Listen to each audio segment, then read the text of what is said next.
Hi guys, my name is Caitlin. Hi, I'm LaShay. Hi, I'm Arionne. And we're going to be talking about gender criticism. Gender criticism was created in the 1950s when several women's rights movements truly began.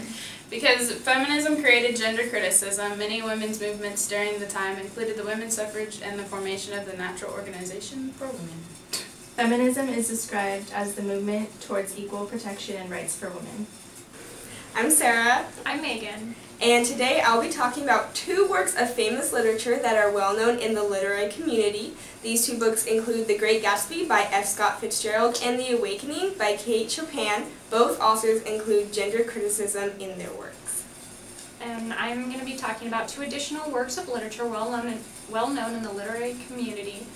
These include Of Mice and Men by John Steinbeck and Alice in Wonderland by Lewis Carroll. They include both male and female forms of gender criticism.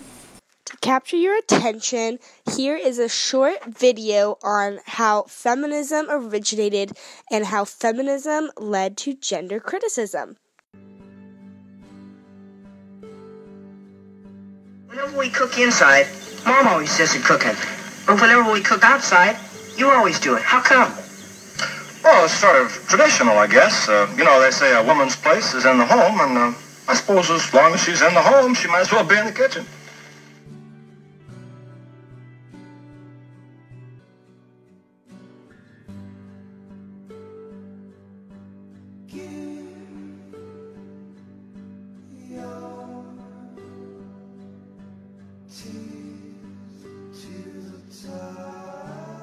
Of woman power that sustained our grandmothers for 72 years in their struggle to get the right to vote.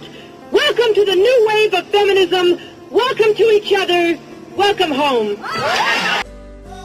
Feminists believe that women should have economic, social, and political equality with men. The National Organization for Women consisted of the majority being women, along with an insufficient involvement of men.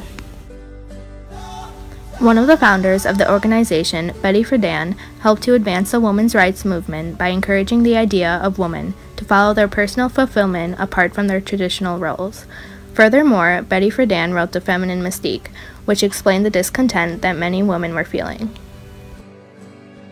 From 1996 to this moment in time, the organization has created a platform for women's rights. According to the National Organization for Women, it is the largest group of feminist activists in the United States. The feminists aim to achieve gender equality because they have been treated as subordinate for many years. Girls are kind of lucky, don't they, Mom? Why do you say that? Well, they don't have to be smart. They don't have to get jobs or anything. All they gotta do is get married. Well, Beaver, being smart isn't exactly a drawback to marriage. Well, if they don't get married, they can become dressmakers or cut people's nails in a barber shop or take care of kids and a lot of other dumb stuff. Well, Beaver, today girls can be doctors and lawyers, too, you know. They're just as ambitious as boys are. The more I have realized that fighting for women's rights has too often become synonymous with man-hating. If there is one thing I know for certain, it is that this has to stop.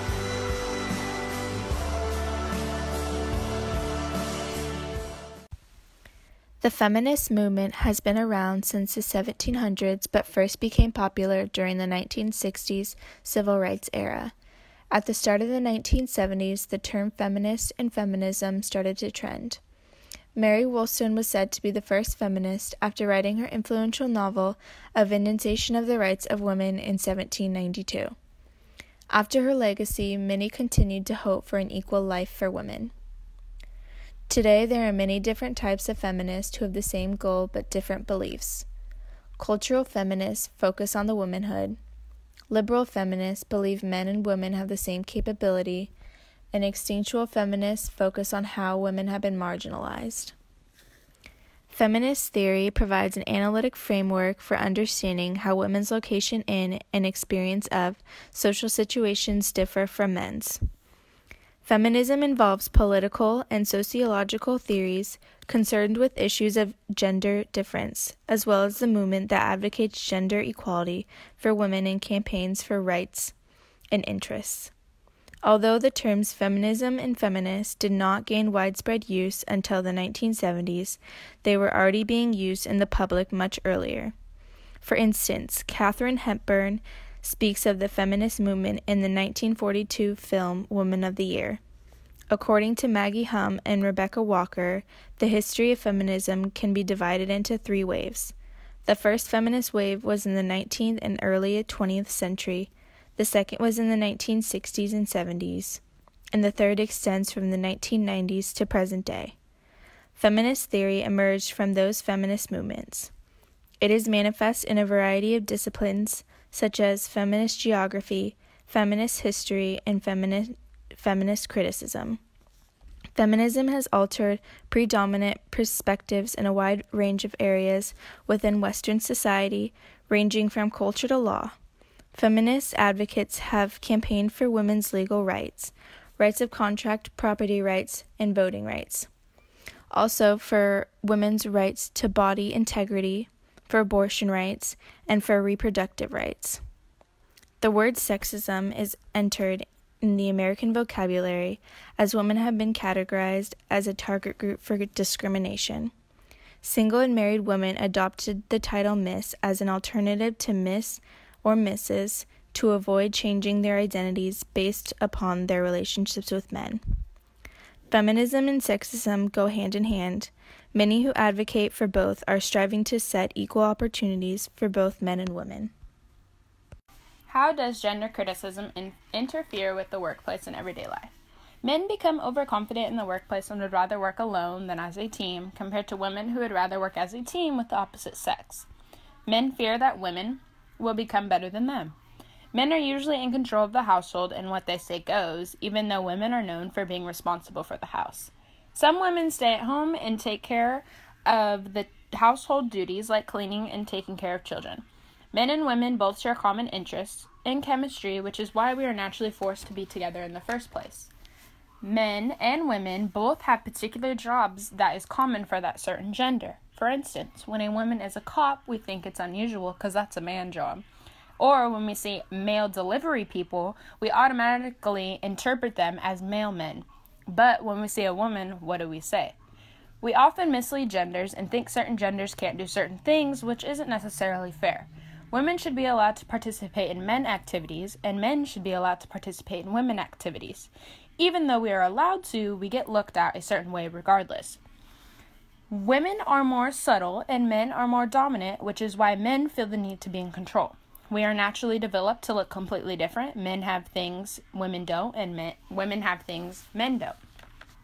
Men are raised to look up to their fathers, and fathers don't want their sons to be little girls, which is why they are taught at a young age not to act like one, which results on young boys hiding their emotions, which isn't always necessarily fair or right. Gender criticism is a well-known topic within this generation, which is why it needs to be recognized by every individual. There are a lot of influential male writers in history like Lewis Carroll and John Steinbeck. I'm going to be going a little bit more into their work. John Steinbeck wrote Of Mice and Men and features gender criticism. The two main characters are subjected to it when Steinbeck describes the larger of the two, Lenny, as slow and dim-witted. This falls into the stereotype that larger males can't be smart and are generally big kids, when in reality size has nothing to do with intelligence. But in contrast, Steinbeck describes George as a wiry, quick-witted small man. This falls into the stereotype that men of smaller stature are always smart, and we all know that's not the case. Judging men by their size seems to be a common theme in literary works. However, someone's size doesn't always dictate who they are. Steinbeck seems to be harder on the men in his book rather than the women. He holds these men to strict stereotypes. Moving on to Lewis Carroll's Alice in Wonderland, a whimsical story about a young girl that goes down a rabbit hole. In contrast to the movie, Alice is a strong and quite outspoken girl. It's not the story that makes this a great example of gender criticism, it's what people are doing with the story that makes it a great example. When reading what people thought about the original work of Alice in Wonderland, I noticed a pattern that they were assuming Alice was abused and that because she was a female, she was oppressed. But the original version is not like that. It has nothing to do with actually oppressing women. It's just a whimsical story. Women are commonly found saying the story is really about trying to break the chains of oppression, or that Alice was a slave to the beliefs around her, that the people in the story were the ones holding her back. When in reality, the men and the women talking about this girl are the ones making all this gender criticism. I wonder if they ever thought that this could just be a story about a girl, that the girl, there's no strings attached. But they seem to think that because she's a woman, she needs to be oppressed, that she needs to be breaking free, that she needs to be taking power. There is power. Women have power in this story. It is written in the time when women are kind of a big deal. I mean, it's written in the Victorian era. There are women of power. There are queens. And they're saying that there's none of that in this. When in reality, that's a lot of what's going on here. And they're just too set in their ways to see this girl as anyone else, as not a victim, as just someone who's getting by. Gender criticism is a very broad subject matter that can be found in almost any work of literature if you analyze it enough or spend extra time trying to find it. One of the works of literature that I found had a very prominent amount of gender criticism apparent to the reader, almost at first glance even, was The Awakening by Kate Chopin. Kate Chopin also wrote The Story of an Hour, which we read in class. In addition to The Awakening and The Story of an Hour, Kate Chopin was a forerunner of the 20th century feminist authors. She really was a leading lady in a lot of changes that were made for this time. And the 20th century is really when a lot of the feminist movement started appearing and becoming a more socially accepted norm. But at the time, it was still slightly a taboo subject. So this book really pushed the limits in some ways when it came to feminism and addressing gender criticism and gender theories as well as gender issues. Now, as we know, gender criticism originates from feminism and now covers both gender criticism, covers all people, male, female, LGBTQ. To go over a quick plot of The Awakening, here is a short video clip. After we watch it, we will talk a little bit more about it.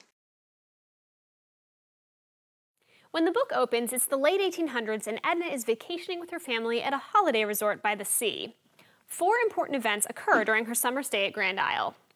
Edna spends time with her friend Adele, whose openness awakens Edna emotionally. Edna spends time with Robert Lebrun, who awakens her to love. Edna hears Mademoiselle Rice play the piano and awakens to the language of art. Edna learns to swim and awakens to the idea of freedom. When the summer ends, Edna and her family head back to New Orleans, where Edna moves into the next stage of her awakening, acting on her newly discovered freedom. 4 more important events occur there. Edna breaks from social convention and stops acting the way her husband wants her to. She goes walking and visits with friends instead of taking callers and attending to her children. Edna dedicates herself to painting. Edna begins an affair with the town flirt, I'll say. Edna moves into her own home and tries to convince Robert that they can be together. When Robert proves unable to break free the way Edna has, Edna heads back to Grand Isle, where she swims out to sea and drowns. Alright, so from that clip you can kind of get a little bit of background about The Awakening and about the main character Edna. Now, Kate Chopin features Edna in her novel to be a lady who rejects this idea that she needs to be a mother and a wife. She wants to be something else. She wants to paint, she wants to travel, she wants to be in love with someone else. Now, she tries all this out, which is definitely a very feminist thing to do. She tries to be her own woman. She tries to live by herself. She tries to defy societal norms for the times. Now, when this does not work, Edna comes back home to her family because she could not deal with the societal pressure and the judgment and being away from her children, knowing that she was technically shaming her children. She comes back home and she commits suicide. Now, this can both be considered something for and against gender criticism.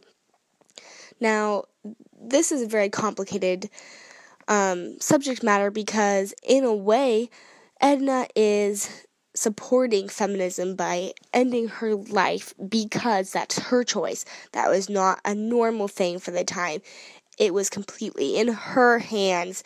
It didn't matter what anyone thought. But in another way, it kind of is stereotypical because women were thought of weak. They needed husbands. They needed to be a mother. They had to be a mother. They needed to follow all of these certain guidelines of how to be a woman.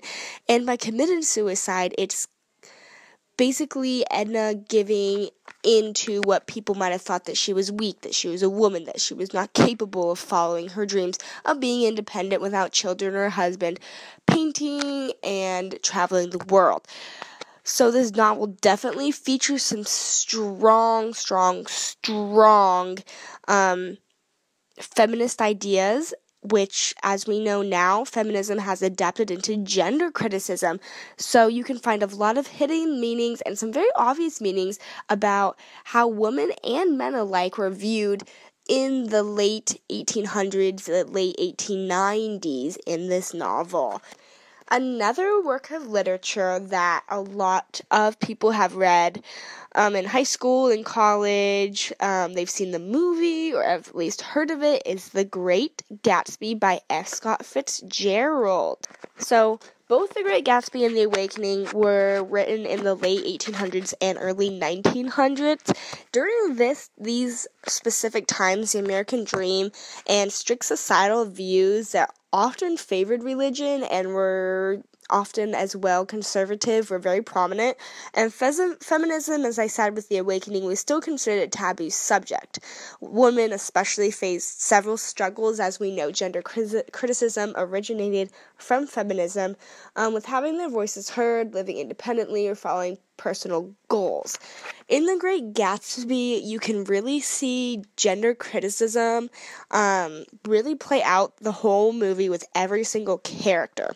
One of the characters I like to examine is Daisy from The Great Gatsby. So we're going to watch this clip and then I will explain how you can see gender criticism come through. Nikki. What? It's just, well, you see, I think everything's terrible anyhow. Really? Yes. I've been everywhere and seen everything and done everything. I've had a very bad time, Nikki. I'm pretty cynical about everything. Your daughter, I suppose she talks and eats and everything? Pammy? Oh, yes. Listen, Nick. When she was born, Tom was God knows where.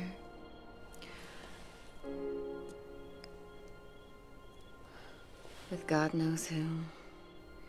And I asked the nurse if it was a boy or a girl. And she said it was a girl. And I wept. I'm glad it's a girl. And I hope she'll be a fool. That's the best thing a girl in this world can be. A beautiful little fool.